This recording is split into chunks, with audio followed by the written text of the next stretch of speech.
வணக்கம். புது புது அர்த்தங்கள் நிகழ்ச்சிக்கு வரவேற்கிறோம். இன்றைய நிகழ்ச்சியில் பத்திரிகையாளர் திரு மணி அவர்களும் விடுதலை சிறுத்தைகள் கட்சியின் திரு ஆளூர் ஷானவாஸ் அவர்களும் பங்கேற்கிறாங்க. வணக்கம். அதிகார மையமாக மத்திய அரசு செயல்படக்கூடாது அப்படின்னு முதலமைச்சர் ஜெயலலிதா வலியுறுத்தி இருக்கிறாங்க.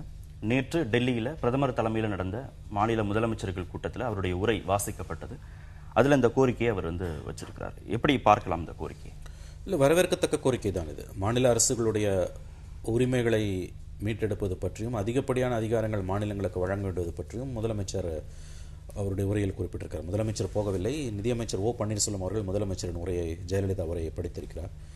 அதில் இந்த வாசகங்கள் வந்திருக்குது. கிட்டத்தட்ட நேற்றைக்கு பேசிய அனைத்து முதலமைச்சர்களுமே மத்திய அரசு அதுவும் மோடி அரசாங்கம் வந்த பிறகு எந்த அளவுக்கு மாநில உரிமைகள் பறிக்கப்படுகின்றன என்பதை விலாவாரியாக எடுத்து சொல்லியிருக்கிறார்கள். இதில் ஆச்சரியகரமான விஷயம், பிஜேபியோட கூட்டணியில் இருக்கக்கூடிய என்டிஏவில் இருக்கக்கூடிய ஷிரோன்மணி அகாலிதள் எஸ்ஏடி பஞ்சாப்ல ஆட்சியில் இருக்கக்கூடிய அவர்கள் சொல்லியிருக்க வார்த்தை கான்ஸ்டிடியூஷனல் ரேம்பேஜ்ன்ற வார்த்தையை அவங்க யூஸ் பண்ணியிருக்காங்க. அதாவது சரியா தமிழில் சொன்னால் அது அரசியல் ரீதியான ஒரு பெருந்தாக்குதல் அல்லது பேரழிவில் மத்திய அரசு கடந்த 2 ஆண்டுகளில் ஈடுபட்டிருக்குன்னு சொல்லக்கூடிய கட்சி எதுனா என்டிஏவில் உறுப்பினராக இருக்கக்கூடிய ஒரு கட்சி அதை சொல்லுது. பஞ்சாப்ல இவங்களுடைய கூட்டணியில் இருக்கக்கூடிய கட்சி சொல்லுது. இதுதான் இதில் முக்கியமான விஷயம். ஆளுநர்கள் நியமனத்திலிருந்து 2 மாநில அரசுகளை கலைத்த பிறகு உத்தராகண்ட் அண்ட் அருணாச்சல்ல உச்சநீதிமன்றத்தின் கடும் கண்டனங்களுக்கு ஆளாகியிருக்கிறார்கள். ஆகவே மோடி அரசாங்கம் வந்த பிறகு நடைபெற்ற சம்பவங்கள் அத்தனையுமே மாநில அரசாங்கங்களின் உரிமைகளில் பச்சையாக பட்டவர்த்தனமாக தலையிடுவதாகவும் மாநில உரிமைகளை காலில் கீழ் போட்டு மிதிப்பதாகவும் தான் இருக்கிறது. இதை எதிர்க்கட்சிகள் மட்டும் சொல்லவில்லை. சொன்னா அவங்க அது எதிர்க்கட்சிகளோட பிரச்சாரம் என்று சொல்லிவிடலாம். அவர்களுடைய கூட்டணியில் பல ஆண்டுகளாக இருக்கக்கூடியவர்கள் இதை சொல்றாங்க. அடல் பிஹாரி வாஜ்பாய் அவர்கள் இருந்த பொழுது இது போன்ற வார்த்தைகளை சாதாரணமாக எதிர்க்கட்சிகள் கூட சொல்லவில்லை. அதுவும் குறிப்பாக அவர்களோட கூட இருந்த கட்சிகள் யாரும் சொல்லவில்லை. மோடியுடைய ஆட்சியில் கூட இருக்கக்கூடிய கட்சிகளே சொல்லுவது என்பது எந்த அளவுக்கு கடந்த 2 ஆண்டுகளில் மாநில உரிமைகள் மீறப்பட்டிருக்கின்றன என்பதை தெளிவுபடுத்தியிருக்கிறது. ஜெயலலிதா உரையில் சொல்லப்பட்டிருக்கக்கூடிய அத்தனை விஷயங்களும் வரவேற்கத்தக்கது என்றுதான் நான் நினைக்கிறேன். நீங்க எப்படி பார்க்குறீங்க? முதல்வர் கொடுத்திருக்கிற அந்த அறிக்கை என்பது, மத்திய அரசுக்கு கொடுத்திருக்கிற அந்த அழுத்தம் என்பது உண்மையிலேயே வரவேற்கத்தக்கது. சில குறிப்பிடும்படியான அம்சங்களும் அதில் இருக்குது. குறிப்பாக கல்வி, இது போன்ற விவகாரங்களில் எல்லாம் மத்திய அரசு எந்த அளவுக்கு இன்றைக்கு தன்மையப்படுத்தி கொண்டு அந்த துறையவே அவர்கள் நினைப்பது போல ஒரு ஆதிக்கம் செலுத்தி கொண்டிருக்கிறார்கள் என்பதையெல்லாம் இன்றைக்கி அதில் சுட்டி காட்டியிருக்காங்க. இதில் குறிப்பிடும்படி சொல்லணும்னா, மோடி ஒரு மாநிலத்தினுடைய முதலமைச்சராக ஒன்றுக்கு பலமுறை இருந்து பிரதமராக வந்திருப்பவர். அவர் பிரதமராக வருவதற்கு முன்னால் தேர்தல் பரப்புரை கூட்டங்களில் பிரதானமாக அவர் முன்வைத்ததே இந்த பிரச்சனை தான். யாரோ ஒருவர் மாநிலங்களினுடைய நலனை புரிந்து கொள்ளாத, மாநிலங்களுக்கான தன்மையை புரிந்து கொள்ளாத ஒருவர் மத்தியை ஆண்டு கொண்டிருக்கிறார், நியமிக்கப்பட்டவர், போட்டியிடாதவர், தேர்தலில் போட்டியிட்டு மக்களை சந்தித்து மாநிலங்களில் செயல்பட்டு வராதவர் வந்திருக்கிறார் அப்படிலாம் சொல்லி இதுவரைக்கும் பிரதமர்களாக வந்தவர்களில் பெரும்பாலானவர்கள் பேரெல்லாம் சொல்லி, ஆனால் நான் அப்படி இல்லை, நான் பல முறை ஒரு மாநில முதலமைச்சராக இருந்திருக்கிறேன், மாநிலத்திற்கான பிரச்சனை என்ன, மத்திய அரசு எந்த அளவுக்கு மாநிலங்களில் தலையிடுது என்பதை நேரடியாக அனுபவித்தும் கொண்டிருக்கிறேன் என்றெல்லாம் வெளிப்படையாக சொன்னார். இங்கே திருச்சியில் கூட சொன்னார். மத்திய அரசு எந்த அளவுக்குலாம் குஜராத்தினுடைய நலனுக்கு எதிராக செயல்படுகிறதுங்கிற பட்டியலெல்லாம் சொல்லி தமிழ்நாட்டுக்கும் எதிராக செயல்படுது அப்படிங்கிறதையும் சொல்லி, நான் வந்தால், எங்களுடைய ஆட்சி வந்தால் இந்த நிலை அடியோடு மாற்றப்படும், மாநிலங்களுக்கான உரிமைகள் பாதுகாக்கப்படும், மாநிலங்களுக்கான தனித்த நியாயங்கள் பாதுகாக்கப்படும் என்றெல்லாம் சொன்னார். ஆனால் இன்னைக்கு இதுவரைக்கும் இருந்த மத்திய அரசுகள் எந்த அளவுக்கு மாநிலங்களுக்கு விரோதமாக செயல்பட்டதோ, மாநிலங்களின் மீது தங்களுடைய ஆதிக்கத்தை செலுத்துவதற்கு ஆளுநரின் மூலம் எந்த அளவுக்கு ஒரு கொடுங்கரத்தை பாய்ச்சியதோ, அதனுடைய தொடர்ச்சியாக இன்னும் சொல்லப்போனால் ஒருபடி மேலே நீதிமன்றமே தலையிட்டு குட்டக்கூடிய அளவுக்கு தான் இந்த அரசினுடைய நடவடிக்கைகள் மாநிலங்கள் விஷயத்தில் இருக்கு. எனவே இந்த நேரத்தில் இப்படி ஒரு பெருங்குரலை முதலமைச்சர் உயர்த்தி இருப்பது வரவேற்கத்தக்கது. மாநில விஷயத்தில் இது பாதுகாக்கப்பட வேண்டும். மத்திய அரசினுடைய நடவடிக்கைகள் மறுபரிசீலனைக்கு உட்படுத்தப்பட வேண்டும்.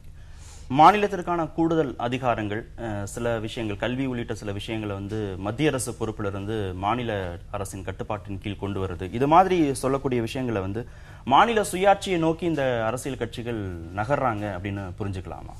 ஆமாம், இப்போ அதிகப்படியான அதிகாரங்கள் மாநிலங்களுக்கு கொடுக்கப்பட வேண்டும். ஏன்னா இந்தியா என்பதே பல மாநிலங்களை உள்ளடக்கிய ஒரு தேசம் தான். உங்களுக்கு இதில் நம்ம வந்து ஒரு விஷயத்தை நான் தெளிவுபடுத்த விரும்புகிறேன். அதாவது வந்து எந்த அளவுக்கு வந்து மாநிலங்கள் வந்து மத்திய அரசிடமிருந்து கூடுதல் அதிகாரங்களை பெற்று கூட்டாட்சி தத்துவத்தை வலுப்படுத்துவது வேண்டும் என்று நினைக்கிறார்களோ அது நல்லது. அதே போல் அந்த அதிகாரங்கள் மாநிலங்களிடமிருந்து கீழே பஞ்சாயத்து வரைக்கும் போகணும்.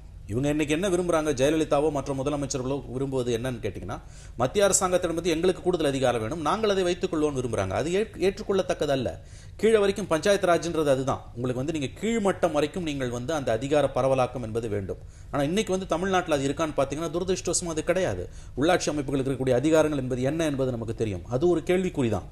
ஆனால் இருந்த போதிலும் பஞ்சாயத்துகளுக்கும் உள்ளாட்சிகளுக்கும் மாநில அரசு போதிய அதிகாரங்களை பகிர்ந்து அளித்திருக்காத அந்த சூழலும் கூட அதிகப்படியான அதிகாரங்கள் மாநிலங்களுக்கு வேண்டும் என்று முதலமைச்சர் கோரிக்கை வைப்பது என்பது வரவேற்கத்தக்கது. அதுல மாற்று கருத்துக்கு இடம் கிடையாது. குறிப்பாக வந்து நீங்க சொன்ன மாதிரி கல்வி மாதிரியான விஷயங்கள்ல அது வந்து பொதுப்பட்டியலிருந்து இப்ப மாநில பட்டியலுக்கு திரும்ப வேண்டும்னு முதலமைச்சர் கேட்டிருக்காங்க. நல்லது. ஆனால் எந்த அளவுக்கு வந்து மத்திய சர்க்கார் அதுக்கு ஒத்துழைக்கும்? இப்ப உச்சநீதிமன்றத்தோட அந்த மருத்துவ படிப்புகளுக்கான அந்த தீர்ப்புல பாத்தீங்கன்னா, இதுக்கு வந்து உயர் மருத்துவ கல்லூரிக்கு ஸ்பெஷலைசேஷனுக்கு வந்து நீங்க வந்து ரிசர்வேஷனே கூடாதுன்னு சொல்லிட்டு அவங்க ஒரு உத்தரவு போடுறாங்க. இது எப்படி ஏற்றுக்கொள்ளத்தக்கது? அப்போ ஒரு எலெக்டட் கவர்மெண்ட் எதுக்கு? அப்ப அடிப்படையில வந்து மக்களாட்சி தத்துவத்தையே கூட்டாட்சி தத்துவத்தையே வந்து கேள்விக்குறியாக்கக்கூடிய தீர்ப்புகளை வந்து தொடர்ச்சியாக உச்சநீதிமன்றங்கள் கொடுக்கும் பொழுது, நீதிமன்றங்கள் கொடுக்கும் பொழுது, இது நீதிமன்ற அத்துமீறல்கள் என்பது தொடர்ந்து நடந்து கொண்டிருக்கும் பொழுது குரல் எழுப்ப வேண்டிய ஒரு நிர்பந்தம் என்பது மத்திய அரசுக்கும் இருக்கிறது, மாநில அரசுகளுக்கு கூடுதலாக இருக்கிறது. அந்த விதத்தில் பார்க்கும் பொழுது கல்வி வந்து பொதுப்பட்டியலில் இருந்து மீண்டும் மாநில பட்டியலுக்கு வர வேண்டும் என்ற கோரிக்கைகள் வலுவானது. ஜெயலலிதாவின் கோரிக்கைகள் நியாயமானதான். ஆனால் இதோடு இது நின்றுவிடக்கூடாது. இவர்கள் இந்த அதிகாரங்களை கீழ்மட்டம் வரைக்கும் பகிர்ந்து அளிக்கவில்லை என்றால் மத்திய அரசிடம் வந்து மாநில அரசுக்கு வந்து இன்னொரு அதிகார மையம் உருவாகும். அவ்வளவுதான். மக்களுக்கு இதால் எந்த லாபமும் இருக்காது. அதாவது நிறைய மாநிலங்களில் தேசிய கட்சிகள் முக்கியத்துவத்தை இழந்து சமூக நீதி அடிப்படையில் உருவான மாநில கட்சிகள் அதிகாரத்திற்கு வந்து அந்த மாநிலத்தை ஆளுமை செலுத்தக்கூடிய நிலை வந்திருக்கிறது. நாடு முழுவதும் பார்க்கிறோம். இந்த நேரத்தில் இவர்களை ஒடுக்குவதற்கு, அதாவது தங்களால் நேரடியாக மக்களிடம் செல்வாக்கு பெற்று மாநிலத்தில் ஆளுமை செலுத்த முடியவில்லை எனும்போது இந்த ஆளுநர் என்கிற அந்த ஒரு கொல்லைப்புற வழியாக வந்து அந்த மாநிலத்தை தன்வயப்படுத்துவது, தன் அதிகாரத்தின் கீழ் வைத்திருப்பது என்கிற நடவடிக்கை தொடர்ந்து மத்திய அரசு செய்து வருகிறது. தேசிய கட்சிகள் ஆட்சி செய்யக்கூடிய மத்திய அரசு செய்து வருகிறது. இதுல இந்த கல்வி, இடஒதுக்கீடு இது போன்ற விஷயங்கள்ல கூடுதலாக அவர்கள் வந்து இடையூறு செய்யக்கூடிய காட்சியை பார்க்கிறோம். இப்ப தோழர் சொன்னது அதுல ஒரு குறிப்பு. இப்போ ஒவ்வொரு மாநிலத்திற்கும் தனித்தனியே சமூக நீதி சார்ந்த சித்தாந்தம் இருக்கிறது. இன்னைக்கு பீகாரா இருந்தாலும் சரி, தமிழ்நாடா இருந்தாலும் சரி, இது போன்ற மாநிலங்கள்ல சமூக நீதி அடிப்படையிலேயே கட்சிகள் உருவாகி சமூக நீதி கோட்பாட்டின் அடிப்படையிலேயே ஆட்சிகள் அமைக்கப்பட்டிருக்கு. இப்போ இங்க வந்து இப்போ 69% இடஒதுக்கீடு என்பது தமிழ்நாட்டில் ஒரு மிக முக்கியமான ஒரு விஷயம். இன்னைக்கு மத்திய அரசு இடஒதுக்கீடு விஷயத்துல ஒரு நேர் எதிரான நிலைப்பாட்டை எடுத்து ஒவ்வொன்றிலையா, இப்போ தோழர் குறிப்பிட்டது போல இடஒதுக்கீடு என்பதையே கேள்விக்குறியாக்குற அளவுக்கு பல்வேறு நடவடிக்கைகளை செய்து வருது. இப்ப இந்த இடத்துல மாநிலம் தன்னுடைய தனித்தன்மையை நிரூபிக்க வேண்டிய கட்டாயத்தில் இருக்கிறது. மத்திய அரசு அந்த கோட்பாட்டுக்கு நேர் எதிரான மனநிலையில் இருக்கிறது. அதுக்கப்புறம் நம்ம இப்போ இந்த 7 தமிழர் விடுதலை, மாநில அரசுக்கு ஒரு கருத்து இருக்கிறது, மாநில அரசுக்கு ஒரு அதிகாரம் இருக்கிறது, அந்த அதிகாரத்தை பயன்படுத்துவதற்கு கூட மத்திய அரசு இடையூறாக இருக்கிறது. இப்படி எத்தனையோ விஷயங்கள்ல ஒவ்வொரு மாநிலத்திற்குமான தனித்த நிலைப்பாடுகள்ல மத்திய அரசு தலையிடுவது என்பது, மத்திய அரசு தன்னுடைய அதிகாரத்தை செலுத்துவது என்பது இந்த மாநிலத்திற்கான அந்த கூட்டாட்சி தத்துவத்திற்கு எதிரானது. இங்கு ஒரு அரசு இருக்கிறது, இந்த அரசு செயல்படக்கூடாது என்பது என்கிற நோக்கத்தில் மத்திய அரசு செயல்படுது. இந்த மாதிரி நேரத்தில் இப்படிப்பட்ட குரல் ஒலிக்க வேண்டியது அவசியம். ஏன்னா இன்னைக்கு பல்வேறு மாநில கட்சிகளும் பல்வேறு சிக்கல்கள்ல மத்திய அரசு மாட்டிக்கிட்டு இருக்காங்க. மத்திய அரசை எதிர்த்து ஒரு பெரிய குரலை எழுப்ப முடியாத சூழல்ல இருக்காங்க. ஆனா அதையெல்லாம் தாண்டி ஒரு மாநில அதிகாரம் என்று வரும்போது இப்படி ஒரு குரல் உயர்த்தப்பட்டிருப்பது வரவேற்கத்தக்கது. சமூக நீதி அடிப்படையில மாநிலங்களில் தோன்றிருக்கக்கூடிய கட்சிகளை ஒடுக்குவதற்காக மத்திய அரசு இது மாதிரியான நடவடிக்கைகளை செய்யறாங்க அப்படின்னு இதை பார்க்கலாமா? இல்ல மத்தியில மாநில கட்சிகளுடைய பலம் இல்லாமல் இனிமேல் கட்சிகள் ஆட்சி அமைய முடியாது அப்படிங்கிற ஒரு தைரியத்துல இந்த கட்சிகள், மாநில கட்சிகள் இது மாதிரியான கோரிக்கையை தொடர்ந்து வலியுறுத்துறாங்க, இப்போ இன்னும் கொஞ்சம் வலிமையா வலியுறுத்துறாங்கன்னு பார்க்கலாமா? இல்ல, ரெண்டாவது கேள்விக்கான பதில் அது உண்மையாக இருக்கலாம். மாநில கட்சிகள் வந்து ஆங்கிலத்தில் சொல்றாங்க எக்ஸ்ட்ரிகேட்டிங் their pound of flesh, தங்களுக்கு தேவையானதை கவ்வி எடுத்துக்கிறது. அதை மாநில கட்சிகள் செய்ய வல்னரபிள். இப்போ எந்த பிஜேபி வந்து ஸ்ட்ராங்கா இருக்குன்னா அது ஒன்றும் அவங்க இப்போ இருக்க நிலைமை வந்து வரும் காலங்கள் இருக்குன்னு சொல்ல முடியாது. காங்கிரஸ் வந்து பலவீனமான நிலையில தான் இருக்குது. தேசிய கட்சிகள் பலவீனம் அடைந்து வருகின்றன என்பது உண்மை. அப்போ ஒவ்வொரு மாநில கட்சியும் தனக்கு தேவையானதை வாங்கிக்கிறதுக்கு, பிடுங்கிக்கிறதுக்கு முயற்சி செய்ய தான் செய்வாங்க. அதுல ஒன்றும் தப்பு கிடையாது.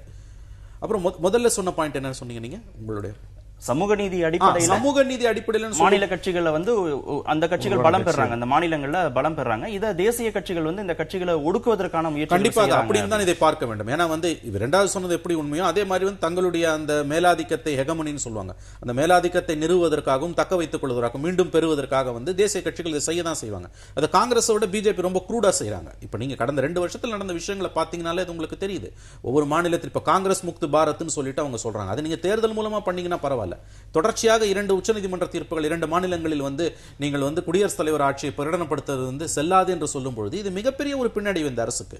அப்ப அதை அவங்க எப்படி எதிர்கொள்ள போறாங்கன்னு தெரியல. அதே மாதிரி கட்சிகள் சஸ்டைனபிலிட்டியா இருக்காங்களா, சஸ்டைனபிளா இருக்காங்களா அந்த கோரிக்கையை வலியுறுத்துறது அப்படிங்கிற விஷயம். யாரு? பிராந்திய கட்சிகள், மாநில கட்சிகள் வந்து மாநிலங்களுக்கும் மத்திய அரசுக்குமான இடையிலான இந்த உறவு நிலைகள்ல வந்து தொடர்ச்சியாக எங்களுக்கு அதிகாரங்கள் வேணும்னு கேட்கறாங்கல்ல, அது ஏதாவது ஒரு இடத்துல ஒரு சந்தர்ப்பவாத அடிப்படையில் அந்த கோரிக்கை வைக்கப்படுதா, இல்ல தொடர்ச்சியாகவே இவங்களுக்கு பலன் இருக்கிற போது இதை அமுக்கி வாசிக்கிறது, இல்ல எந்த விதமான பலன் இல்லாத போது இதை வந்து இன்னும் கூடுதலாக பாதிக்கப்படுகிற போது இன்னும் கூடுதலாக வைக்கிறது அப்படிங்கிற மாதிரி இருக்கிறாங்க. இல்ல பாதிக்கப்படும் போது தான் கூடுதலா வைப்பாங்க. அது வந்து சுயநலம் சார்ந்ததுதான், அதுல மாற்று கருத்து கிடையாது. இவங்க வந்து கம்ஃபர்டபுளா இருந்தாங்கன்னா பிராந்திய கட்சிகள் கேட்க மாட்டாங்க.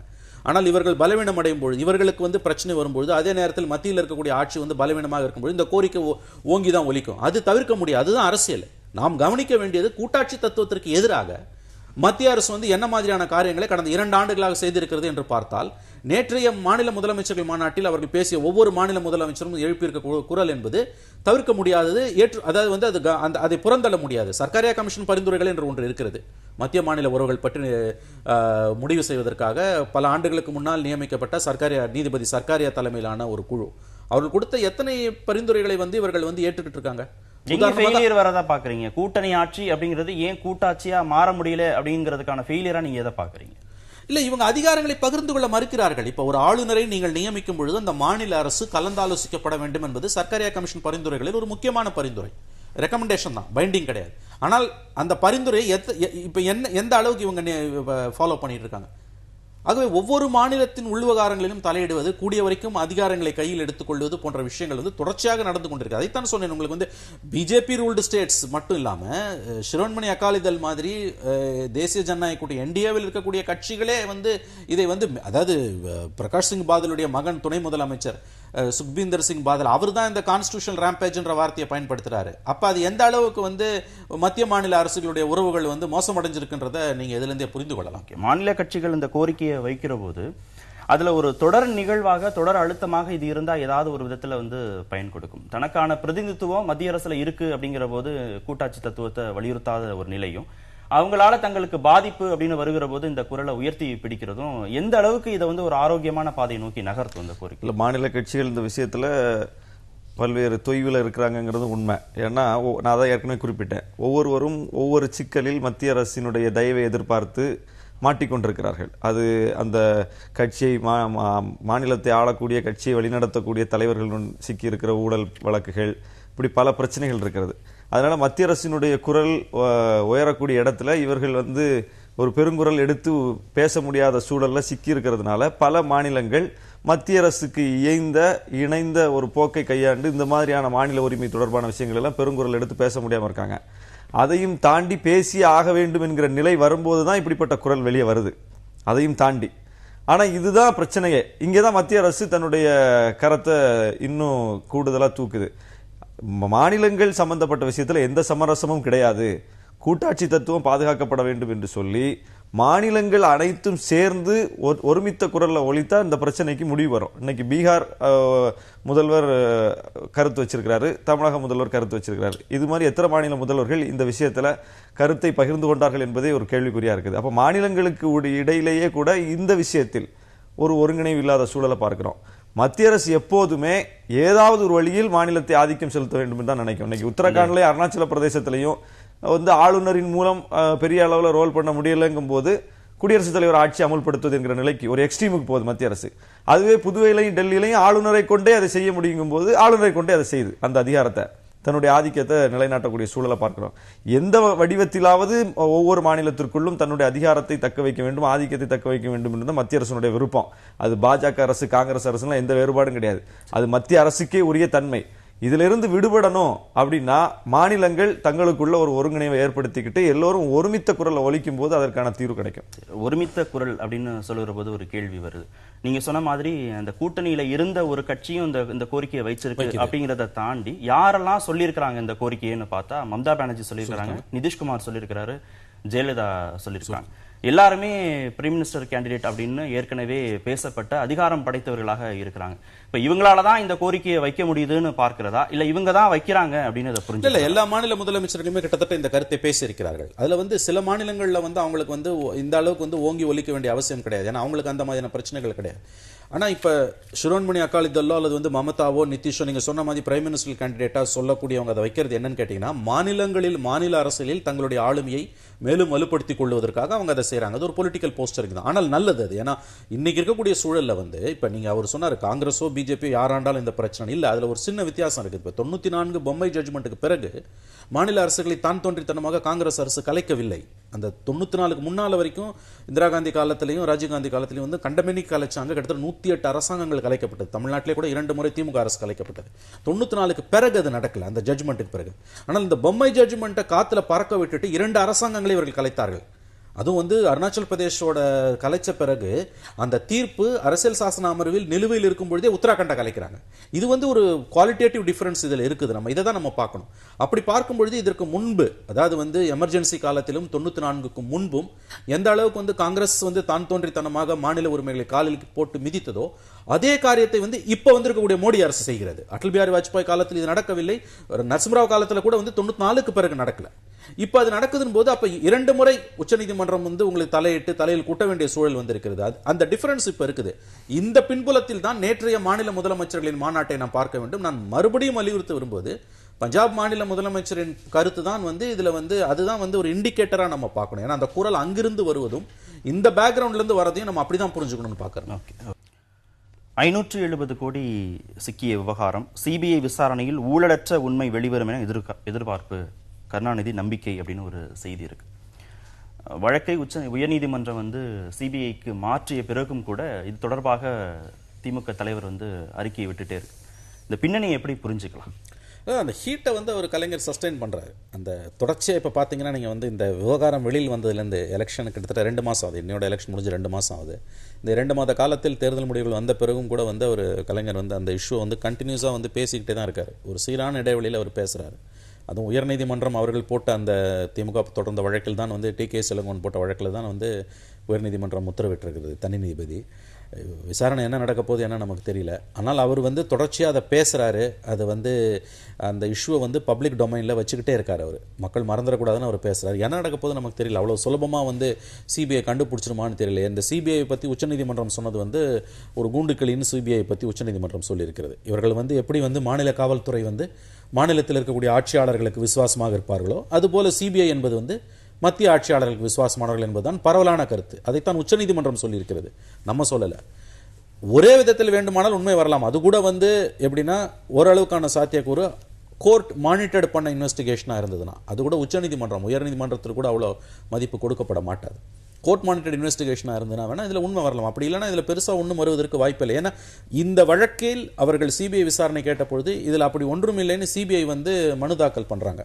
அப்ப இந்த சிபிஐ நம்பி நீ எதுக்கு வழக்கு கொடுக்குறன்னு ரகோத்தமன் மாதிரியான ஓய்வு பெற்ற சிபிஐ அதிகாரிகள் ராஜீவ் கொலை வழக்கில் விசாரணை நடத்தியவர் அவர் சொல்றாரு. இதுல இவங்க விசாரிச்ச சிபிஐ நடத்தி அவர் சிபிஐ அதிகாரி, ஓய்வு பெற்ற அதிகாரி. அவர் சொல்லுகிறார் இதுல வேண்டாம் என்று சொல்லிய இதில் ஒரு தவறும் இல்லை என்று சொல்லிய ஒரு அமைப்பிடம் நீங்கள் இந்த விசாரணையை கொடுத்து ஆக போவது என்ன என்று ஓய்வு பெற்ற சிபிஐ அதிகாரிகளை சொல்லும் பொழுது இதில் என்ன நியாயம் கிடைக்கப் போகிறது என்று தெரியவில்லை. தொடர்ச்சியா ஒரு பப்ளிக் டொமைன்ல ஒரு கருத்தை பதிவு செஞ்சுட்டே இருக்கிறது அப்படிங்கிறதுக்கான பின்னணியை நம்ம எப்படி பார்க்கலாம்? இல்லை, பின்னணி இருக்கு. நீங்கள் இன்னைக்கு 90 தொகுதிகளுக்கு மேலே பணப்பட்டுவாடா நடந்திருக்குன்னு தேர்தல் ஆணையமே வழக்கு பதிவு செய்திருக்குது. பணப்பட்டுவாடா நடந்ததுன்னு தேர்தல் ஆணையம் பதிவு செய்திருக்குது. ஆனால் 2 தொகுதியில் தான் தேர்தல் ஆணையம் தேர்தலை நிறுத்தி வச்சிருக்குது. அப்போ இதில் மிகப்பெரிய இப்போ தேர்தல் ஆணையமே இதுக்கு துணை போயிருக்கிறதா தான் பொருள். அப்போ இப்படிப்பட்ட நேரத்தில் இப்படி ஒரு மிகப்பெரிய பண பரிவர்த்தனை ஒரு பக்கத்திலிருந்து இன்னொரு பக்கத்துக்கு டிரான்ஸ்ஃபர் ஆகிருக்கு. அது முறையாக நடக்கலை. அதுக்குன்னு விதிகள் இருக்கு. இவ்வளவு பெரிய பணத்தை ஒரு இடத்துல இருந்து இன்னொரு இடத்துக்கு கொண்டு போறதுக்குன்னு விதிகள் இருக்கு. அந்த விதிகள் பின்பற்றப்படலை. அது இப்போ கோவையிலிருந்து புறப்பட்டதா சொல்லும்போது பல இடங்களில் சிசிடிவி கேமரா இருக்கு. கலைஞர் அதை தான் சொல்லியிருக்கிறார். அந்த கேமராலாம் அது பதிவாக இருக்குதா, அந்த காட்சிகள் என்ன, அது குறித்த எந்த விளக்கமும் இல்லை. சிபிஐ எஸ்பிஐ இதுக்கு உரிமை கோருவதற்கு முன்னாலேயே மத்திய அமைச்சர் அந்த பணம் மத்திய அரசினுடைய பணம், வங்கி பணம் தான் என்று சொல்லக்கூடிய ஒரு சூழல் ஏன் வந்துச்சு? அப்போ மத்திய அரசு துணை இல்லாமல் இங்க இது நடந்திருக்காது. ஏன்னா இது பணம் தேசிய வங்கியினுடைய பணம்னு அவங்க சொல்லும் போதே அது எப்படிங்கிற விளக்கம் எதுவும் சொல்லாம வெறுமனே ஒரு எஸ்பிஐ பணம் அப்படின்னா அதை நம்புறதுக்கு இல்லை. அதனால தான் இப்போ சிபிஐ விசாரணை கேட்டாங்க. இன்னைக்கு கோர்ட்டும் அதுக்கு உத்தரவு போட்டிருக்குது. எனவே அது தொடர்ந்து அதற்கான விளக்கம் வராத வரை அதை பேசிக்கிட்டு தான் இருக்கணும். ஒரு பிரதான தலைவர், முக்கியமான தலைவர், மூத்த தலைவர், ஒரு பிரதான எதிர்க்கட்சி என்கிற அடிப்படையில் அவர் இதை கேட்டுக்கிட்டு தான் இருப்பாரு. எல்லா கட்சியுமே கேட்கணும், எல்லா கட்சியும் கேட்டு தான் இருக்கும். அதுல அவர் தொடர்ந்து அதை எழுப்புறதுல ஒரு மாற்று கருத்து இல்லை. அது எழுப்ப தான் வேணும். ஏன்னா அதுக்கான விடை எதுவும் இன்னும் தெரிஞ்ச பாடல. ஒரு குறிப்பிட்ட ஒரு விஷயம் சுருக்கமா நேரம் கருதி, என்னன்னா இப்போ நாம் பேசி பார்த்த வங்கி ஊழியர்கள் யார், நம்ம எல்லாருக்குமே இந்த அனுபவம் இருந்திருக்கும். எந்த வங்கி ஊழியரும் இது போன்ற பண பரிவர்த்தனைகள் நடப்பதற்கு சாத்தியமில்லை என்றுதான் தனிப்பட்ட முறையில் பேசும்போது சொல்லுகிறார்கள். அது ஒரு பக்கம் இருக்கட்டும். இப்போ இந்த பணத்தை இவங்க உண்மையிலேயே எஸ்பிஐ பணம் இல்லைன்னா ஆடிட்டிங்ல எப்படி அதை அட்ஜஸ்ட் பண்ணுவாங்கன்றது பிரச்சனை இருக்குது. ஏன்னா ரெண்டு விதமான ஆடிட்டிங் இருக்குன்றாங்க. உங்க பேங்கோட ஆடிட்டிங் ஒன்று, எக்ஸ்டர்னல் ஆடிட்டிங் ஒன்று இருக்குது.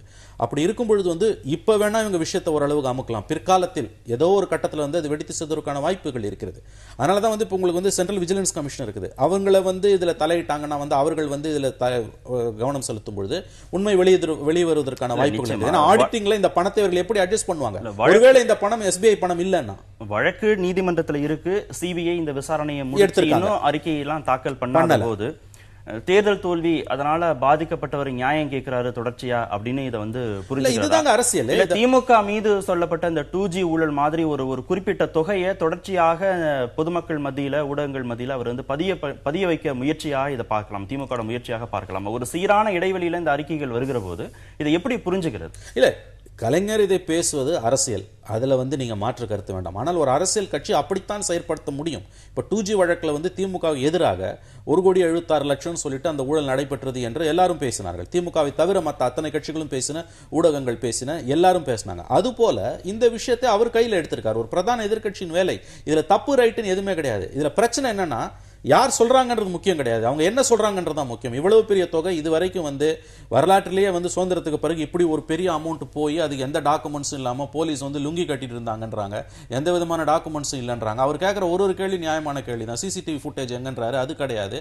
இவ்வளவு விஷயம் இருக்கும்பொழுது இந்த அழுத்தத்தை அவர் தொடர்ந்து கொடுத்து கொண்டே இருப்பது ஏதோ ஒரு விதத்தில் சிபிஐக்கு பிரஷர் பண்ற மாதிரி தான். அதைத்தான் நான் உங்களுக்கு சொன்னேன். இது வேண்டுமானால் சில காலம் இவர்கள் மறைக்கலாம்.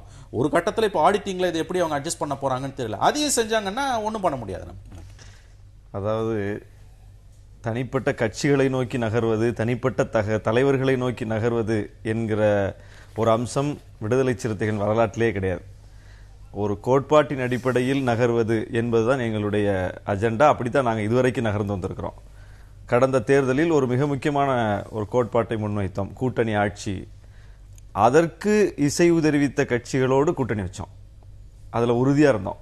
எவ்வளவோ முக்கியமான கட்சிகள்ட்ட இருந்தெல்லாம் அழைப்பு வந்துச்சு. நாட்டை ஆளக்கூடிய கட்சி கூட அழுத்தம் கொடுத்தாங்க. ஆனா அதையெல்லாம் தவிர்த்து விட்டு எங்களுடைய நிலைப்பாடு இதுதான், இந்த நிலைப்பாட்டுக்குள் வருகிற கட்சிகளோடு நாங்கள் இணைந்து பயணிப்போம்னு பயணித்தோம்.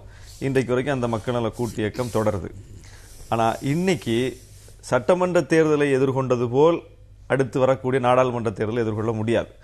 சட்டமன்ற தேர்தலினுடைய தட்பவெப்ப நிலை வேறு, சூழல் வேறு, தன்மை வேறு. நாடாளுமன்ற தேர்தலினுடைய தன்மை வேறு. எனவே அந்த தன்மைக்கு ஏற்ப ஒரு சூழலை உருவாக்க வேண்டிய பொறுப்பும் இதே விடுதலை சிறுத்தைகள் கட்சிக்கு இருக்கிறது. ஏன்னா இன்னைக்கு நாடு முழுவதும் குறிப்பாக ஒடுக்கப்பட்ட மக்களுக்கு எதிராக, சமூக நீதிக்கு எதிராக, அரசியலமைப்பு சட்டத்திற்கு எதிராக, மதச்சார்பின்மை தத்துவத்திற்கு எதிராக அன்றாடம் பல செயல்கள் அரங்கேறி கொண்டிருக்கிறது. கண்கூடா பார்க்கிறோம். இன்னைக்கு மத்திய அரசு முழுக்க முழுக்க முழுக்க ஒரு மதவாத கொடுங்கரத்தோடு நாட்டை அணுகுது. இந்த நேரத்தில் மதச்சார்பற்ற சக்திகளை ஒருங்கிணைக்க வேண்டிய தேவை இருக்குது. அதை யார் செய்யறதுங்கிற கேள்வி இருக்குது. இடதுசாரிகள் அதை செய்ய வேண்டும், காங்கிரஸ் அதை முன்னின்று செய்ய வேண்டும். ஆனால் அவர்கள் அதில் ஒரு தொய்வை பார்க்க முடியுது. இன்னைக்கு இடதுசாரிகளுக்கு உள்ளேயே இர்ஃபான் ஹபீப் போன்ற மிகப்பெரிய சிந்தனையாளர்கள் அந்த விவாதத்தை கிளப்பியிருக்காங்க. அது ஒரு பக்கம் நடந்துகிட்டு இருக்கு. இது போன்ற நேரத்தில் இதை யார் நின்று முன்னெடுத்து செய்வது என்கிற ஒரு தேவை வரும்போது இந்த ஈகோ பார்க்காம நான் அந்த தலைவர் வீட்டுக்கு போக மாட்டேன், இந்த கட்சி ஆஃபீஸ்க்கு போய் நான் பேச மாட்டேன் என்கிற இந்த தன்மையெல்லாம் இல்லாத ஒரு விஷயத்திற்காக ஒரு முடிவு எடுத்துட்டா எந்த அலுவலகத்திற்கும் போறது, எந்த தலைவரையும் போய் சந்திக்கிறது என்கிற ஒரு நெகிழ்வுத்தன்மை, ஒரு ஃபிளெக்சிபிலிட்டி உள்ளவர் எங்களுடைய தலைவர். அதனால அவர் எப்பவுமே இதை லீட் பண்ணுவார், இதை எடுப்பார். அதுக்கு நான் தலைவரா நான் என்ன நீங்க நியமிச்சாதான் அதை செய்வேன் அப்படிலாம் அவர் அதுக்கு ஒரு சுற்று சுவரும் எழுப்புறதில்லை. எந்த பொறுப்பும் எனக்கு தர வேண்டாம், ஆனா நான் இது ஒரு வேலையை எடுத்து செய்வேன் என்று சொல்லி ஒரு கோட்பாட்டுக்காக தன்னை அர்ப்பணிக்கக்கூடிய தன்மை உள்ளவர்ங்கிறதுனால இன்னைக்கு இந்த கருத்தை அவர் ஃப்ளோட் பண்ணியிருக்காரு, இந்த கருத்தை வெளிப்படுத்தியிருக்கிறாரு. அதை நாங்கள் எங்களுடைய செயற்குழுவை விவாதித்து நேற்று தீர்மானமாகவும் போட்டிருக்கிறோம். மதவாத பாரதிய ஜனதா அரசை அகற்றுவதற்கு, இந்த மதவாத கொள்கையை எதிர்ப்பதற்கு தேசிய அளவிலும் தமிழகத்திலும் மதச்சார்பற்ற கட்சிகளை ஒருங்கிணைப்பது என்கிற ஒரு கோட்டை கிழித்திருக்கிறோம். மக்கள் நல கூட்டியக்கத்திற்குள்ளும் அதை நாங்கள் ஒரு விவாதமாக, ஒரு கோரிக்கையாக வைத்து விவாதிக்க போகிறோம். நீங்க எப்படி பார்க்க? இல்லை, இது எப்படின்னா விஷ பரீட்சைகளை ஒரு தேர்தலுக்கு மட்டும்தான் ஒரு கட்சி செய்து பார்க்க முடியும்னு தோணுது. ரெண்டாவது தடவை அதை செய்ய முடியாது. எலக்ட்ரல் கம்பல்ஷன்ஸ்வாங்க. இப்போ அவர் ஆளு ஷானவாஸ் சொன்ன மாதிரி அவங்க மக்கள் நல கூட்டணிக்கு உள்ளேயும் இதை நாங்கள் வச்சுருக்கோன்றாங்க. இடதுசாரிகள் இதை ஏற்றுக்கொள்வார்களா என்பது தெரியல. ஏன்னா அவங்க குறிப்பாக அவர்கள் காங்கிரஸ் பிஜேபி ரெண்டுமே ஈக்குவலான எனிமி, திமுக அதிமுக அவங்களும் ஈக்குவலான எனிமின்றாங்க. அப்படி இருக்கும் பொழுது அவர் சொல்லக்கூடிய அவங்களுடைய கட்சியின் தீர்மானம், பிஜேபியை பற்றி அவர்கள் சொன்னது, இது எல்லாவற்றுமே காங்கிரஸையும் பிஜேபியையும் சம தூரத்தில் வைத்து இருவரையும் சம அளவிலான எதிரிகளாக பார்க்கக்கூடிய கட்சிகள் இதை எப்படி ஏற்றுப்பாங்க இடதுசாரிகள் தெரியல. அப்படின்னா மக்கள் நல கூட்டணி என்பது சிதறிக் கொண்டிருக்கிறது என்றுதான் அர்த்தம். இவர்கள் மட்டுமே தான் போகப் போகிறார்கள், அப்படித்தான் அதை புரிந்து கொள்ள முடியும். தேர்தல் அரசியல் வைத்து பார்க்கும் பொழுது வேறு வழி இல்லை அவர்களுக்கு என்றுதான், அப்படித்தான் நான் அதை புரிஞ்சுக்கிறேன். நீங்க பேசினால 2-3 கேள்வி இருக்கு. சட்டமன்ற தேர்தல் வேறு, உள்ளாட்சி தேர்தல் வேறு, நாடாளுமன்ற தேர்தல் வேறு, எல்லாத்துக்குமான தட்பவெட்பம் வேறு அப்படின்னு. தேர்தல் வேறு தான், ஆனா கொள்கை மாறுமா அப்படிங்கிறது ஒரு கேள்வி. இன்னொன்னு, மதவாதத்திற்கு எதிராக மதச்சார்பற்ற ஒரு நிலையை முன்னெடுக்கணும். அது யாரு முன்னெடுக்கிறதுங்கிற ஈகோ இல்லாம அதை செய்யணும். திமுக அதிமுகவுக்கு மாற்றுன்னு முன்னெடுத்தவர் திருமாவளவன். அதை அப்படியே விட்டுட்டு இப்ப திரும்ப இன்னொரு இடத்துக்கு போறாரா அப்படிங்கிறது ஒரு கேள்வி. மூணாவது, நீங்க முடிவு எடுத்துட்டீங்க, போறதுன்னு முடிவெடுத்த பிறகு மக்கள் நல கூட்டணி அப்படிங்கிற அந்த வார்த்தையவே நீங்க பயன்படுத்துறீங்க அப்படின்னா அது எந்த அளவுக்கு அது சரியான விஷயமா இருக்கும் அப்படின்னு அதுதான் அதுல புரிஞ்சுக்க வேண்டியது என்னன்னா, திமுக கூட்டணியில் இருக்கும் போதே உள்ளாட்சி தேர்தலில் வேற நிலைப்பாடு தான் எடுத்திருக்கிறோம். அதிமுக கூட்டணியில் இருக்கும் போதே உள்ளாட்சி தேர்தலில் வேற நிலைப்பாடு தான். ஏன்னா அதிமுக தனியாக இல்ல, அப்படி கிடையாது. அதாவது ஒவ்வொரு தேர்தலுக்குமான தன்மை வேற. நீங்க சட்டமன்ற தேர்தலில் முதன்மையான விவாத பொருள் ஊழல், மது. இப்ப ஊழலை மதுவையும் மையமாக வைத்து இந்த பாரதிய ஜனதா அரசு அணுக முடியுமா? அதை விட முதன்மையான பொருளாக மதவாத நடவடிக்கைகள் மேலோங்கி நிற்குது. இன்னைக்கு தொடர்ச்சியா பார்க்கிறோம். தொடர்ச்சியாக இந்த ஒரு வாரத்துக்குள்ள அவ்வளவு சம்பவங்கள். தபால் நிலையங்கள், அஞ்சல் அலுவலகங்கள் எல்லாம் கங்கை நீரை விற்பனைக்கு செய்யக்கூடிய அளவுக்கு நிலைமை வந்திருக்குது. குஜராத்ல ஒரு செத்த மாட்டினுடைய தோலை உரித்ததற்காக 7-8 தலித்துகளை வரிசையாக நிற்க வைத்து அடின்னு அடித்து கொலைவெறி தாக்குதல் நடத்தக்கூடிய ஒரு சூழல் இருக்குது. ஏதோ ஒரு மாநிலத்தில், பாரதிய ஜனதா ஆளாத மாநிலத்தில் நடந்தா அது அந்த மாநிலத்தினுடைய சட்ட ஒழுங்கு பிரச்சனை, அதே அதுக்குன்னு மோடியா பொறுப்புன்னு கேட்கக்கூடியவர்கள் இன்னைக்கு குஜராத்தில் அவங்க தானே ஆள்றாங்க. அப்ப இதுக்கு யார் பொறுப்பு? அப்போ இதெல்லாம் ஒரு நாடு முழுவதும் தொடர்ச்சியாக நடக்குது. பாரதிய ஜனதா அரசு மேலே அமைந்த பிறகு நடக்குதுன்னா அது நம்ம அந்த மத்திய அரசினுடைய ஒரு இசைவில்லாமல் நடக்குது நம்ம சொல்ல முடியாது. சங்க பரிவார சக்திகள் கட்டவிழ்த்து விடப்பட்டிருக்கிறார்கள். வாயில வந்ததெல்லாம் பேசுறாங்க, தோணுனதெல்லாம் பேசுறாங்க, மதச்சார்பின்மை தத்துவத்திற்கு எதிரான விஷயங்கள் பேசுறாங்க. அப்ப இதை எதிர்க்கக்கூடிய ஒரு கட்சிகளை ஒருங்கிணைக்க வேண்டிய தேவை இந்த இடத்துல வருதுல்ல. அப்ப இந்த இடத்துல போய் தமிழ்நாட்டினுடைய சட்டமன்ற தேர்தலுக்கு வைத்த அதே நிலைப்பாடுகளை வைத்து பேச முடியாது. சட்டமன்ற தேர்தலில் போய் நாங்க கூட்டணி ஆட்சி என்பதை மிக முக்கியமான விவாத பொருளா வச்சோம். நாடாளுமன்ற தேர்தலில் அதை ஒரு விவாத பொருளா வச்சு அணி சேர்க்க வேண்டிய தேவையே இல்லை. ஏன்னா நாடாளுமன்ற தேர்தல் நடந்தாலும் அதற்கு பிறகு அமைய போகிற அரசு என்பது கூட்டணி அரசு தான். பெரும்பான்மைக்கு பெற்ற பிறகு இன்னைக்கு ஒரு கூட்டணி அரசு தான் மோடி அரசு அமைச்சிருக்குது. அப்போ அந்த நாங்க சட்டமன்ற தேர்தலில் எதை பிரதான பொருளா வச்சோமோ அந்த பொருளை வைத்து நாடாளுமன்ற தேர்தலில் அணி சேர்க்க வேண்டிய தேவை வரல. அப்ப நாடாளுமன்றத்துடைய தன்மை மாறுது. ஊழல் வச்சோம், மது வச்சோம் வார்த்தையை அவங்க பயன்படுத்துறது இந்த சட்டமன்ற தேர்தல் தோல்விக்கு பிறகான வார்த்தையாக பயன்படுத்துற வார்த்தையாக பார்க்கலாமா? ஒருவேளை இவங்க ஒரு 20-30 இடங்கள்ல ஜெயிச்சிருந்தாங்க அப்படின்னு வச்சுக்கோ மக்கள் நல கூட்டணி, இந்த கோரிக்கையை இவங்க வந்து தட்பவெட்ப நிலையை காரணம் காட்டி இல்ல மதச்சார்பு அப்படிங்கிற ஒரு வார்த்தையை பயன்படுத்தி இவங்க இந்த முடிவை எடுத்திருப்பாங்கன்னு சொல்ல முடியுமா? அப்ப எடுத்திருக்க மாட்டாங்க. இப்ப எனக்கு ஒரு விஷயம் புரியல. மதச்சார்பின்மை என்பது வந்து உயர்ந்த கோட்பாடு. அது மத்தியில் வரக்கூடிய நாடாளுமன்ற தேர்தலுக்கு தான் பொருந்தும், சட்டமன்ற தேர்தலுக்கு பொருந்தாது என்று அவர்கள் கருதுகிறார்களா என்பதை அவர்கள் தான் விளக்க வேண்டும். இப்பொழுது மோடி அரசின் மீது இவர்கள் வைக்கக்கூடிய அத்தனை குற்றச்சாட்டுகளும் மே 16ஆம் தேதி முன்பும் இருந்தவைதான். இந்த அரசு வந்து 2 ஆண்டுகளை கடந்து விட்டது. இந்த 2 மாதத்தில் மட்டும்தான் ஏதோ இஸ்லாமியர்களுக்கு எதிரான, தலித் மக்களுக்கு எதிரான, ஒடுக்கப்பட்ட மக்களுக்கு எதிரான கொடுமைகள் நடந்தது என்று நாம் சொல்ல முடியாது. தாத்ரி இன்சிடென்ட்ல இருந்து ஒவ்வொரு இன்சிடென்ட்டும் நீங்க பாத்தீங்கன்னா வந்து இது எல்லாமே வந்து இந்த அரசு வந்த பிறகு நடந்தது. அப்போ இப்பொழுது நீங்கள் வைக்கக்கூடிய இத்தனை குற்றச்சாட்டுகளும் இத்தனை கரிசனங்களும் சட்டமன்ற தேர்தல் எங்கே காணாமல் போனது? அப்ப இந்த நிலைப்பாட்டை நீங்கள் எப்படி வந்து நீங்க சொன்ன மாதிரி வந்து திமுக அண்ணா திமுக ஈக்குவல் எனிமின்னு சொல்லிட்டு இன்னைக்கு திமுகவை நோக்கி நகருவது என்பது அது எப்படி நாம் புரிந்து கொள்வது? அவர் தான் விளக்க வேண்டும். அதாவது நாடாளுமன்ற தேர்தல் வரும்போது தெளிவாகத்தான் முடிவெடுக்கிறோம். கடந்த நாடாளுமன்ற தேர்தல் என்ன முடிவெடுத்தோம்? பாரதிய ஜனதா அரசு வந்துவிடக்கூடாது என்பதற்கு நேர் எதிரான நிலைப்பாடு எதுவோ அதை தான் எடுத்தோம். அதுக்கு முந்தின தேர்தலில் எடுத்தோம், நாடாளுமன்ற தேர்தலில் அதுதான் நிலைப்பாடு எடுத்தோம். இனி வரப்போகிற நாடாளுமன்ற தேர்தலில் அந்த அளவுகள் படி தான் முடிவெடுக்க முடியும். சட்டமன்ற தேர்தலில் வந்து அப்பவும் கூட பாரதிய ஜனதா வலுப்பெற்று விடக்கூடாது என்பதற்காகத்தான் நாங்கள் ஒரு அணி அமைச்சோம். அதுலேயும் கூட பாரதிய ஜனதா வலுப்பெற்று விடக்கூடாது என்பதில் தெளிவாக தான் இருந்தோம். சாதியவாத மதவாத சக்திகளை தமிழ்நாட்டிலும் தனிமைப்படுத்துவது. இப்ப நாங்க அப்படி ஒரு அணி அன்னைக்கு அமைக்கலன்னா எங்க கூட்டணியில் இருந்த பல கட்சிகள் எங்க அளவுக்கு பாரதிய ஜனதாவோடு முரண்பாடு உள்ளவங்க கிடையாது. பாரதிய ஜனதாவோடு கூட்டணியில் இருந்தவர்கள் இருக்கிறார்கள், பாரதிய ஜனதாவோடு கூட்டணி வைக்க விரும்பியவர்கள் கூட இருக்கிறார்கள். அப்போ அப்படிப்பட்ட ஒரு அணி இல்லைன்னா அவங்க போய் திமுகவோட அதிமுகவோட சேர்றதுக்கு விருப்பம் இல்லாதவர்களாக இருக்கிறார்கள் பல பேர். அப்படிப்பட்ட நேரத்தில் இப்படி ஒரு அணியை நாங்க கட்டலைன்னா கட்டாயமா பாரதிய ஜனதாவோடு அவர்கள் இணைந்திருப்பார்கள். இப்போ தனியாக நின்னே பல இடங்கள்ல பாரதிய ஜனதா 2வது இடத்தை பிடிச்சிருக்கக்கூடிய 3வது இடத்தை பிடிச்சிருக்கக்கூடிய காட்சியை பார்க்கிறோம். கூட ஒரு கட்சி 2 கட்சி சேர்ந்திருந்தா கூட பாரதிய ஜனதா கட்சி தமிழ்நாட்டில் தன்னுடைய பதிவை வச்சிருக்கோம். ஆனா அது இல்லாம பாதுகாத்துட்டோம். நீங்க அணியை கட்டமைச்ச போது என்ன சொன்னீங்க?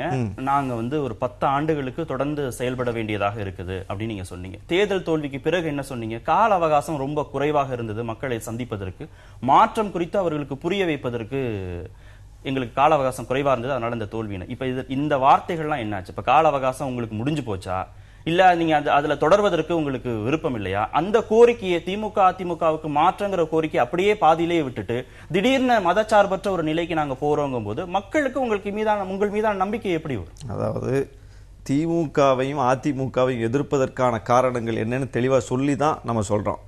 அவங்க வந்து மதச்சார்பின்மைக்கு எதிரானவர்கள், எனவே நாங்கள் அவங்கள்ட்ட இருந்து விலகி நிற்கிறோம் நாங்கள் சொல்லலை.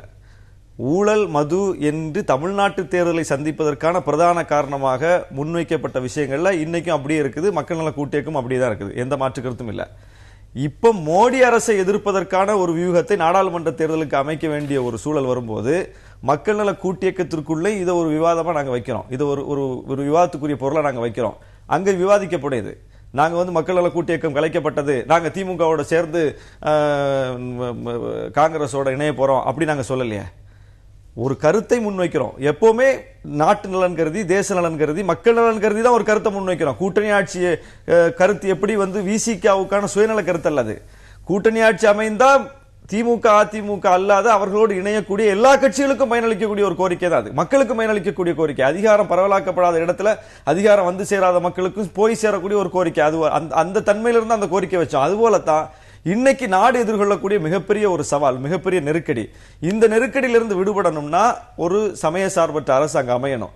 அப்ப அமைவதற்கான சூழலை நம்ம உருவாக்கணும். பல்வேறு முரண்பாடுகளால, வேற வேற முரண்பாடுகளால கட்சிகள் பிரிந்து கிடக்கிறோம். இன்னைக்கு இடதுசாரிகளுக்கும் காங்கிரசுக்குமான முரண்பாடு, பொருளாதார ரீதியான கொள்கையில் உள்ள முரண்பாடு. ஆனா வந்து பிஜேபி அளவுக்கு காங்கிரஸ் வந்து ஹார்ட்கோர் இந்துத்துவா ஒரு பாலிசி உள்ள கட்சி கிடையாது. அப்போ அதுல நாம ஒரு ஃபிளெக்சிபிலிட்டி அந்த இடத்துல நமக்கு தேவைப்படுது. அந்த இடத்துல பிஜேபியும் காங்கிரஸும் எப்படி தனியா பிரிச்சு பார்க்கறது என்கிற ஒரு மனநிலையிலிருந்து நாங்க அதை பார்க்கிறோம். அப்ப அதற்கு இடதுசாரிகளை நாங்க அதுக்குள்ள கொண்டு வரணும்னு நினைக்கிறோம். இன்னைக்கு வந்து மேற்கு வங்காளத்துல இடதுசாரிகளும் காங்கிரஸும் இணைந்த ஒரு சூழல் எல்லாம் பார்க்கிறோம். அப்ப அது ஏன் நாடு முழுவதும் அதை அமல்படுத்த முடியாதா? ஏன்னா இடதுசாரிகளுக்குள்ளே இன்னைக்கு அந்த விவாதம் நடக்குது.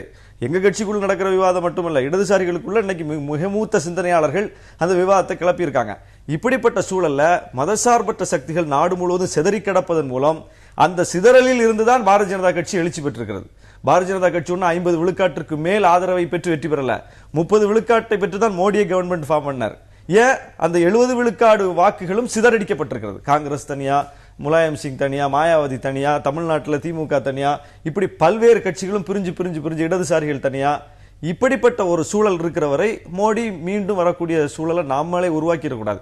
அப்போ ஒவ்வொரு மாநிலத்திலும் மதசார்பற்ற சக்திகளை ஒருங்கிணைக்க வேண்டிய ஒரு தேவை எழுது. இதே ஸ்டேட்மெண்ட் தானே சட்டமன்ற தேர்தலில் திமுக சொன்னுச்சு. அதைத்தான் நான் சொல்லுகிறேன். இதே நீங்க சொன்ன இதே ஸ்டேட்மெண்ட் எல்லா கட்சிகளும் பிரிஞ்சிருந்தா அதிமுகவை எதிர்க்க முடியாதுன்னு இதே ஸ்டேட்மெண்ட் தானே சொன்னுச்சு. நீங்க கேட்கவே இல்லை. அதுதான் அதுல திமுகவுக்கும் அதிமுகவுக்கும் மதுவுக்கும் ஊழலுக்குமான விஷயத்துல வேறுபாட்டை பார்க்க முடியல. ஆனா மதச்சார்பின்மை கோட்பாட்டுல காங்கிரசுக்கும் பாஜகவுக்குமான வேறுபாட்டை நம்ம பார்க்க முடியுதுல்ல. அப்ப அதை நம்ம பிரிச்சு தானே பார்க்கணும். அப்ப தமிழ்நாட்டினுடைய தேர்தலை சந்திப்பதற்கு பிரதானமாக நாங்கள் முன்வைத்த விஷயத்துல நாங்க தெளிவா இருந்தோம்.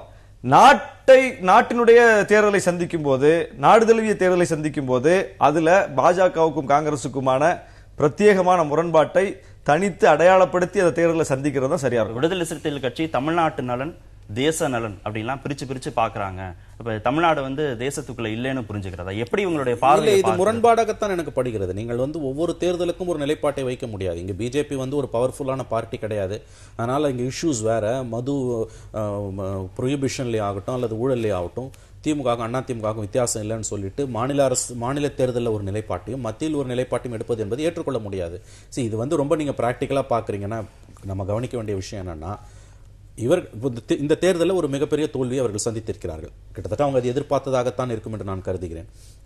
அதைத்தான் நான் முதல்ல சொன்னேன். இந்த விஷ பரீட்சையை, இந்த பரிசோதனையை இவர்கள் இன்னொரு தேர்தலில் செய்ய முடியாது. தேர்தல் களத்தில் இருக்கக்கூடிய எலக்ட்ரல் பாலிடிக்ஸ்ல இருக்கக்கூடிய ஒரு கட்சி ஒரே தவறை 2 தேர்தல்களில் தொடர்ந்து செய்ய முடியாது. ஆகவே அவர்கள் இந்த முடிவுக்கு வந்து, இது நல்ல முடிவு. என்ன கேட்டால் தனிப்பட்ட முறையில் நான் கருதக்கூடிய விஷயம் என்னன்னா, இது வரவேற்கத்தக்க முடிவு தான். ஆனால் அதை அவங்க எப்படி டிஃபெண்ட் பண்றாங்கன்றதுல தான் விஷயமே இருக்குது. இப்ப அவங்க தான் விளக்கணும். இதை நீங்க இன்னைக்கு வைக்கக்கூடிய மோடி மீது வைக்கக்கூடிய அத்தனை குற்றச்சாட்டுகளும் 2 ஆண்டுகளாக இருக்கக்கூடியவை. திடீரென்று இந்த ஞானோதயம் எப்பொழுது வந்தது உங்களுக்கு? இந்த தேர்தல் தோல்விக்கு பிறகு வருகிறது. எப்படி இதை நியாயப்படுத்துவீங்க நீங்க?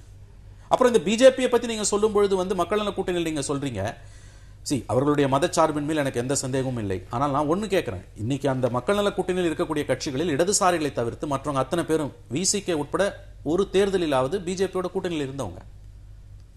அப்ப எல்லா பிராந்திய கட்சிகளுக்கும் இந்தியாவில் இருக்கக்கூடிய நிலை தான் இது. எப்படி நாம் புரிந்து கொள்வது? பிஜேபியோடு சேரக்கூடாது என்கிற நிலையை தான் ஒரு கட்சி எடுக்க முடியுமே தவிர, பிஜேபியோடு சேர்ந்தவர்களோடு சேரக்கூடாதுங்கிற நிலைப்பாடு எந்த கட்சியும் எடுக்க முடியாது. ஒரு எலெக்ஷன்ல வந்து கூட்டணியில இருந்தீங்க, திமுகவோட உடன்பாடு, திமுக சின்னத்திலே கூட நாங்க நின்று இருக்கிறோம். பிறகு எங்களுடைய நிலைப்பாடுகள் மாறி இருக்குது. என்ன அது நாங்க அதுல அப்படித்தான் நாங்க பார்க்கிறோம். பிஜேபியோடு சேர்ந்தவர்களோடெல்லாம் சேர முடியாதுன்னா தமிழ்நாட்டில் எந்த அணியும் கட்ட முடியாது. நானும் அப்படி எந்த அணியும் கட்ட முடியாது. நான் பிஜேபியோட சேர்ந்தவர்களோட சேரக்கூடாது நான் அப்படி சொல்லல. அது ஒரு பிரதான பொருள் கிடையாது. பிஜேபி அல்லாத அணியை உருவாக்கணுங்கிறதா நம்முடைய நோக்கம். அதுல நாங்க சக்சஸ் பண்ணிருக்கோமா இல்லையாங்கிறத பார்க்கணும். நீங்க திமுக வேணாம், அதிமுக வேணான்னு நினைக்கக்கூடிய நிறைய கட்சிகள் தமிழ்நாட்டில் இருக்குது. அந்த கட்சிகளுக்கு முகம் கொடுக்கக்கூடிய, தலைமை தாங்கக்கூடிய நிலையில யார் இருக்கா? அதை யார் செஞ்சா? கடந்த நாடாளுமன்ற தேர்தலில் பிஜேபி தான் செஞ்சது. அப்ப பிஜேபியோட எல்லாரும் போயிடுவாங்க. அப்ப அதை தடுக்கணும்னா திமுகவோட போறதுக்கு தயாரா இல்ல, அதிமுகவோட போறதுக்கு தயாரா இல்லாத கட்சிகள் பிஜேபியோட போறதையும் தடுக்கணும். அப்படின்னா அதற்கு ஒரு அணியை அமைத்து அந்த தேர்தலை சந்தித்தாதான் அந்த தேர்தலில் பிஜேபியை தனிமைப்படுத்த முடியும், பாமகவை தனிமைப்படுத்த முடியும். போது இந்த கருத்தை நீங்க இவ்வளவு வலுவாதான் வச்சோம். சாதியவாத மதவாத சக்திகள் தனிமைப்படுத்தப்பட வேண்டும். எப்படி ஊழல் மது என்பதை ஒரு மிக முக்கியமான பிரதான முழக்கமாக முன்வைத்தோமோ அதற்கு சமமாக விடுதலை சிறுத்தைகள் இந்த முழக்கத்தை முன்வைத்தோம். சாதிவாத சக்திகள் மதவாத சக்திகள் தனிமைப்படணும்.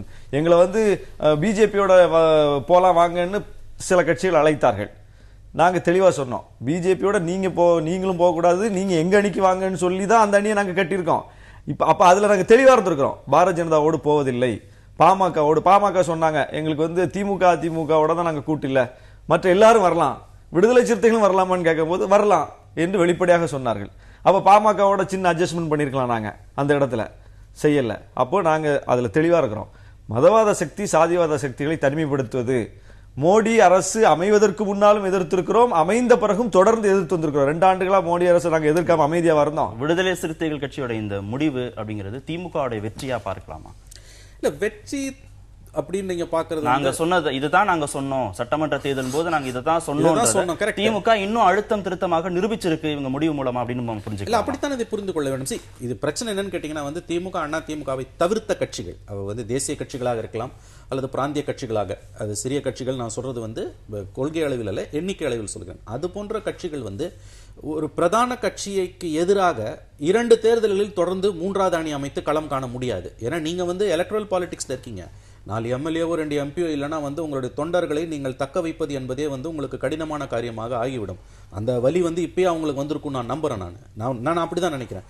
ஆகவே வேறு வழி கிடையாது, நீங்க அங்கதான் போய் ஆகணும். ஒன்னு திமுக இல்ல அண்ணா திமுக, இதுதான் வந்து காலகாலமா இருக்கிறது. ஆகவே 2 தேர்தல்களில் நீங்கள் வந்து இந்த ஸ்டாண்டை எடுத்தீங்கன்னா கட்சி காணாம போயிடும்.